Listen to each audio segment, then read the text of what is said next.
So you might be in a position where for some reason the save option within Instagram just isn't allowing you to actually save anything.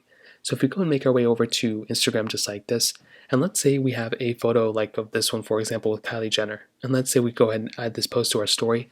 Let's say we go and add a post like this, but for some reason the top option, like the three dots, maybe we can see the three dots, but when we click the drop down, that save option right there just isn't allowing us to save anything. Now, the main reason why this may be happening usually is because it's a random glitch. So the first thing I recommend doing is making sure you remember what that image was, or maybe it's an Instagram reel or whatever the case is. So what I would recommend doing is just hopping out of here, basically going back into that image, keeping note of it, keeping note of the profile, and then go ahead and completely exit out of Instagram. So go ahead and just hop out of Instagram completely like this. And then what you want to do is go back into Instagram and you should be able to see basically whatever it was before. So it'll be a new fresh feed. But like I mentioned, you may just want to go and go back to that profile that you were just at. In this case, let's say it's this one. So I don't know why I keep going to Kylie Jenner. You want to go ahead and basically add that post to your story again.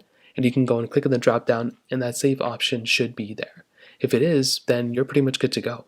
If that save option is still missing and it's still not there, well, the next thing I'd recommend doing is basically making your way over to your application store, your app store. I don't even know why I said application store. You want to go into your app store, and what you want to do here is you want to go ahead and look up Instagram. So go ahead and look up Instagram, Google Play Store, the iPhone App Store, whatever you want to do. And all you want to do here is just go ahead and literally update the Instagram application. And sometimes this may end up fixing the problem as well. I would probably argue that more times than not, with the first method I told you probably will end up fixing it. But if not, updating the application might end up fixing it. If that still doesn't work, I would probably recommend at that point just restarting your phone, deleting Instagram, reinstalling it, signing out of your account, going back into it. But that might end up fixing the problem for the most part. So that pretty much covers it up. If you have any other thoughts or questions, let me know in the comment section below. Hit the like button, that would mean so much, but definitely hit that subscribe button. More importantly than everything else, I love every single one of you guys. Hopefully I'll catch you guys in the next video. Peace out.